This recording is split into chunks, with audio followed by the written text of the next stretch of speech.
রায়হান একজন হাফেজ ও ইমাম। তিনি এক সন্ধ্যায় শহরের বাইরে এক গ্রামে গিয়ে মসজিদে নামাজ পড়াতে যান।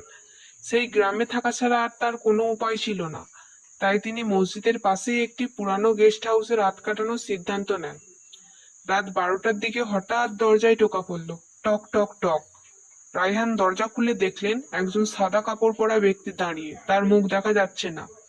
আমি নামাজ মিস করে ফেলেছি, আপনি কি আমাকে জামাতে পড়াবেন? মানুষটি জিজ্ঞাসা করলো।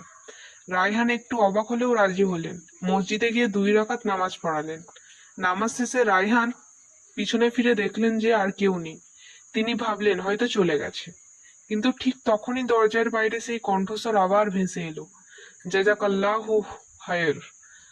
আমরা কোরআন ভালোবাসি। বহু বছর পর কেউ আমাদের জামাতে নামাজ পড়ালো। আল্লাহ আপনাকে রক্ষা করুন। পরদিন সকালে গ্রামের লোকেরা অবাক হয়ে বলল, এই মসজিদে তো বহু বছর কেউ রাতে আসে না। এখানে আগে জিনেরা থাকতো বলে সবাই ভয় পায়। আপনি নামাজ পড়ালেন? রায়হান তখন বুঝলেন তিনি জিনেদের জামাতে নামাজ পড়িয়েছেন। তাহলে আমরা এই গল্প থেকে কি শিক্ষা পেলাম? কোরআন ও নামাজ এমন এক আলো যা শুধু মানুষ নয়, জিনেদের দিকেও টানে। আল্লাহর ইবাদত কখনো বিফলে যায় না।